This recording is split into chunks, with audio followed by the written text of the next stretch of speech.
तो सबसे पहले हम बात कर लेते हैं लास्ट वीक क्या हुआ है, एक छोटा-सा रिकैप कर लेते हैं। तो सबको पता था कि 2 अप्रैल को मतलब यूएस टैरिफ लगाने वाला है। लेकिन इतना इम्पैक्ट ज़्यादा कैसे हो चुका है? आगे तो गिरना था, वो मान के ही गिरना था। लेकिन वो जो गिरावट जो इतनी तेज़ी से उनको नज़र आई last week all over the world, वो इसलिए क्योंकि चाइना ने भी टैरिफ लगाया यूएस की तरफ। और सबसे ज़्यादा अगर टैरिफ की वजह से नुकसान किसी को होना था, वो यूएस को होना था, ठीक है? तो उसकी वजह से यूएस मार्केट में नैस्डैक हो, चाहे डाउ जोन्स हो, रसल हो, कोई भी हो, उनमें अनसर्टेनिटी काफ़ी बढ़ गई थी और उसकी वजह से उनको पैनिक नज़र आया मार्केट में। विक्स भी अनाप-शनाप करने की मतलब काफ़ी काफ़ी ऊपर भाग गई थी। और यूएस में सर्किट भी लगने वाला था, खासतौर पे नैस्डैक के अंदर, जो कि ऑलमोस्ट बच गया। मतलब 7% की हमको गिरावट नज़र आई। 7-8% पे यूएस में सर्किट लग जाते हैं, ठीक है? तो यूएस में अच्छी खासी उनको करेक्शन मिली। लेकिन देखिए उसके बाद क्या हुआ कि अगले दिन वेडनेसडे को मंडे ट्यूसडे ये रहा, वेडनेसडे को खबर आई कि ट्रंप ने टैरिफ पोज़ कर दिया है 90 दिनों के लिए और हर कंट्रियों को एक प्रपोज़ल बोला है, प्रपोज़ल दिखाने के लिए कि हम डिस्कस कर लेते हैं कि अ, ट्रेड किस तरह से करना है मतलब करके, ठीक है? लेकिन चाइना को मतलब मना कर दिया। अ, पोज़ नहीं किया, पूल में लगाया है। ठीक है? जैसे कि हम ये न्यूज़ देख रहे हैं कि ट्रम्प ने 90 डेज़ के लिए पॉज़ कर दिया है, ऑल कंट्री एक्सेप्ट चाइना, क्योंकि चाइना ने अ, वापस यूएस को टैरिफ लगाया है, ठीक है? और चाइना का ऑलमोस्ट 125% टैरिफ हो चुका है और इसकी वजह से काफ़ी सारा पैनिक हुआ है ऑल कंपनियों में। मोस्ट ऑफ जितने भी यूएस के जो कंपनियाँ हैं, एप्पल हो, टेस्ला हो, उनका मैन्युफैक्चरिंग हमें चाइना से होती है क्योंकि उनको कॉस्ट बहुत कम पड़ती है। अब कहीं न कहीं टैरिफ पड़ने से इन सभी कंपनियों को कहीं न कहीं एक नुकसान होगा, जो आने वाले समय में हमको नज़र आएगा। उनकी हो सकता है कि आने वाले समय में क्वार्टरली रिज़ल्ट अच्छे ना आएँ। तो 90 दिनों के लिए टाइम दिया है दूसरे कंट्रियों के लिए। अब ये टेंशन बनी रहेगी अ, कंट्रियों के बीच कि हमको किस तरह से ट्रीट करना है, क्योंकि कुछ पता नहीं है, किस पे कितना अभी टैरिफ लगने वाला है। 90 दिनों के लिए सब कंट्री अपना बेस्ट देगी, कुछ ना कुछ एक रास्ता निकालने की कोशिश करेगी कि हमको कम से कम टैरिफ लगे, ठीक है? और मेरे हिसाब से यूएस की कंपनी को समझ में आ चुका होगा कि हमको काफ़ी प्रोडक्शन हमको करना ही पड़ेगा उस एक दूसरे कंट्रियों में। हो सकता है कि वियतनाम हो, चाइना हो, सॉरी, और वियतनाम हो, इंडिया हो और बाकी सब दूसरी कंट्री भी हो सकती है, ठीक है? ये हमारे लिए ऐसे देखा जाए तो अच्छा ही है, लेकिन फिलहाल अ, लॉन्ग टर्म में हमारे लिए अच्छा है, लेकिन शॉर्ट टर्म में अभी हमारे लिए खराब ही है। मार्केट इसको अभी भी अनसर्टेनिटी की नज़र से ही देख रही है, क्योंकि कुछ पता नहीं है कि कितना टैरिफ लगने वाला है, ठीक है? सब चीज़ भविष्य में छुपी हुई है। तो ऐसे समय में हमको ट्रेडिंग में वॉलेटिलिटी नज़र आएगी और हो सकता है कि आगे और बढ़े, ठीक है? और जैसे कि हमने यहाँ पर बात की थी ट्यूज़डे को, इसने 30% रिट्रेसमेंट तोड़ दिया था और यहाँ पर हमको क्लियर वे में बता दिया था कि ट्रेंड ऊपर की तरफ हो चुका है। लेकिन 80% की पॉसिबिलिटी थी, जो कि अभी ऑलमोस्ट कन्फर्म हो चुका है, ठीक है? अगर मैं आपको थोड़े टाइम फ्रेम में दिखाऊँ, तो यहाँ पर ये फर्स्ट, ये सेकंड, ठीक है? थर्ड यहाँ पर कंप्लीट हुई है और फोर्थ इर्रेगुलर करेक्शन है, ये ए, बी और सी, फोर्थ, और यहाँ पर फिफ्थ की शुरुआत करी। और फिफ्थ की अगर हम बात करें कि कहाँ तक जा सकता है, तो मैं आपको दिखा देता हूँ रिट्रेसमेंट में। 1 मिनट, एक्सटेंशन यूज़ करना चाहिए। ये यहाँ पर, ठीक है?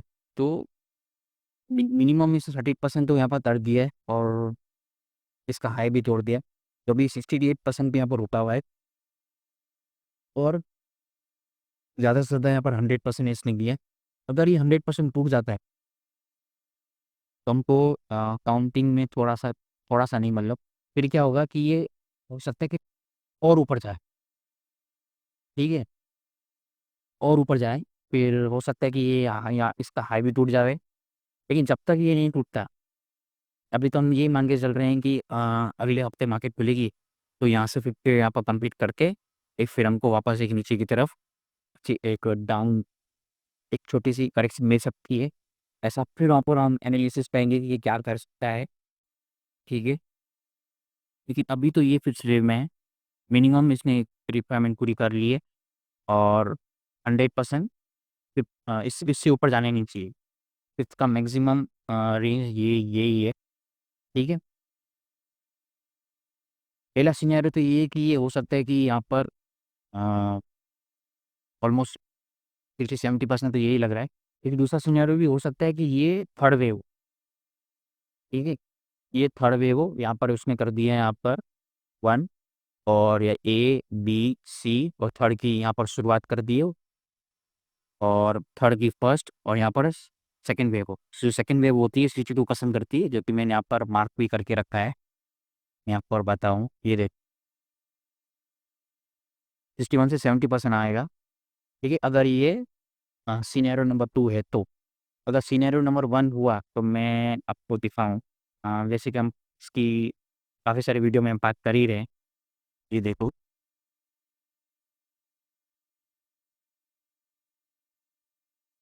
अ, ये वापस एक तो बड़े टाइम फ्रेम का इस इस वेव का ये सी करने जा रहा है। तो जैसे यहाँ पर सी कंप्लीट होगी तो ये बड़े टाइम फ्रेम का सॉरी ये बड़े टाइम फ्रेम का बी लगेगा, फिर वापस सी की सी की चाल शुरू होगी बड़े टाइम फ्रेम के। यहाँ पर बहुत ही कॉम्प्लेक्स पैटर्न बना है। मैंने आपको पिछले वाले वीडियो में एक्सप्लेन किया है, लास्ट 1-2 वीडियो में पहले। पहले ये ए, बी, सी, ठीक है?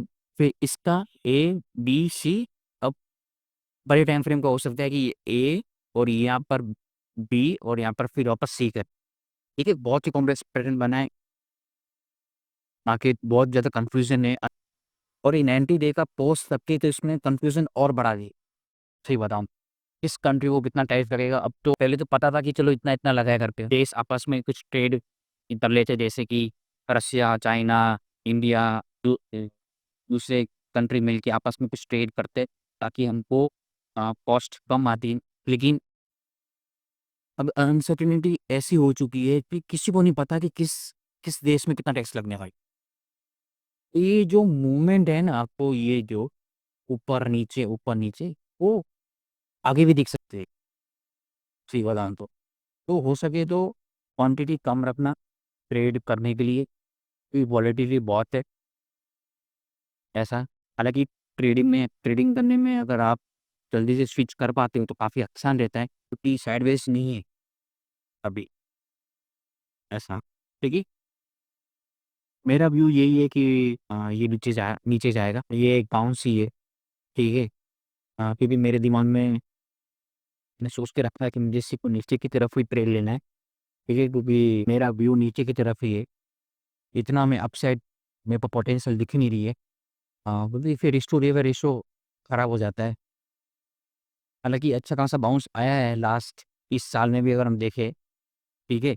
लेकिन मैंने यहाँ पर भी देखा है, छोटा-सा बाउंस था, यहाँ पे छोटा-सा बाउंस था, ये भी थोड़ा-सा था, डिसेंट बाउंस था, फिर वापस ये नीचे की तरफ ही यात्रा की है। तो ट्रेंड के अगेंस्ट बड़े टाइम फ्रेम में तो ट्रेंड नीचे की तरफ है। शॉर्ट टर्म में अल्ट्रा शॉर्ट टर्म की अगर बात करें तो ऑब्वियसली ट्रेंड थोड़ा ऊपर की तरफ आया है, ठीक है?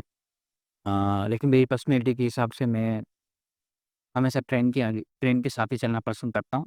बड़ा ट्रेंड अभी भी नीचे की तरफ है, कोई ट्रेंड ऊपर की तरफ बदला नहीं है, भले शॉर्ट टर्म में ये ऊपर की तरफ है लेकिन ये जाएगा वापस नीचे की तरफ ही।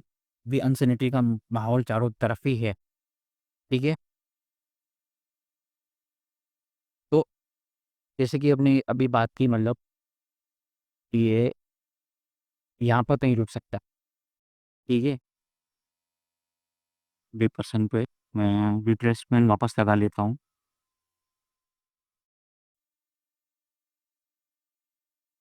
इस ज़ोन में, ये तो यहाँ से ऊपर जाना नहीं चाहिए, 23,116 ठीक है ना मोटा-मोटी, यहाँ से ऊपर जाना नहीं चाहिए। ये जो इ यहाँ पर 23,270 से लेके 23,000 तक यहाँ पर हमको अच्छे खासा हमको एक रेजिस्टेंस मिल सकता है। अगर यहाँ से ऊपर भाग गए, तो फिर तो ये हाई टूटेगा। पॉसिबिलिटी ज़्यादा हो जाएगी ऐसा, ठीक है? तो आज के लिए इतना काफ़ी, मिलते हैं नेक्स्ट वीडियो में।